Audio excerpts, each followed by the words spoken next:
భజ గోవిందం 8వ శ్లోకము. కాతే కాంతాకస్తే పుత్రః సంసారోయమతీవ విచిత్రః కస్య త్వం కః కుతాయాతః తత్వం చింతయతదిహ ప్రాతః. భజ గోవిందం గోవిందం భజ మూఢమతే. కాతే కాంతాకస్తే పుత్రః సంసారోయమతీవ విచిత్రః కస్య త్వం కః కుతాయాతః తత్వం చింతయతదిహ ప్రాతః. భజ గోవిందం గోవిందం భజ మూఢమతే. ఎవరు నీ భార్య, నీ కుమారుడు ఎవరు? అంతా విచిత్రమైన సంసారం. ఎవరి వాడివి నువ్వు? ఎక్కడి నుండి వచ్చావు తమ్ముడు?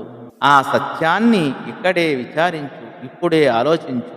గోవిందుని భజించు, గోవిందుని కీర్తించు. ఓ మందమతి, గోవిందుని సేవించు. అజ్ఞానం అనేది మనిషి పుట్టిన తరువాత తయారు చేసుకున్నది కాదు, పుట్టుకతోనే వచ్చింది.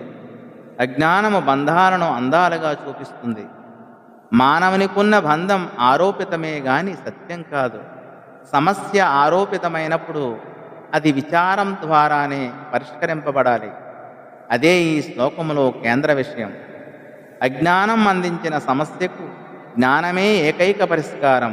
ద్వైత ప్రపంచస్య అవిద్యాకృతత్వాత్ విద్యయా తదుపశమః స్యాత్. ద్వైత ప్రపంచాన్ని అజ్ఞానమే సృష్టించింది, జ్ఞానం దానిని ఉపశమింపజేస్తుంది అన్నారు మాండూక్యకారికా భాష్యములో శంకరాచార్యుల వారు.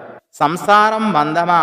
అదే వాస్తవమైతే ఈ సంసార చక్రానికి మానవుని బంధించిందెవరు? భార్యా బిడ్డలా? వారెక్కడి నుండి వచ్చారు? వారికి నీకు గల సంబంధం వాస్తవానికి ఎలాంటిది? ఇదే విచారం అంటే. పుట్టుకతో భార్యాబిడ్డలు కలిసి రాలేదు, మధ్యలో వచ్చి చేరారు. సంసార వృక్షం అల్లుకుపోయింది, మమతలు పెనవేసుకున్నాయి, బంధాలు గట్టిపడ్డాయి. ఈ బంధాలు ఎంతకాలం ఉంటాయి?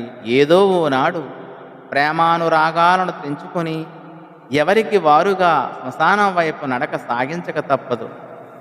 చేరినట్టే చేరి చెదిరిపోతున్నాం, కలిసినట్టే కలిసి విడిపోతున్నాం.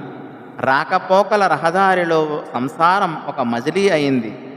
నాటకములో నటులు ప్రవేశించినట్లు సంసార నాటకములో నటించి నిష్క్రమిస్తున్నాం. నాటకం ముగిస్తే నటుల మధ్య బాంధవ్యాలు ఉండవు, కన్ను మూస్తే భార్యాపిల్లల అనుబంధాలు నిలవవు. ఇంతకీ సంబంధాలను సృష్టించుకునే నీవెవరు? నీవు దేహాన్ని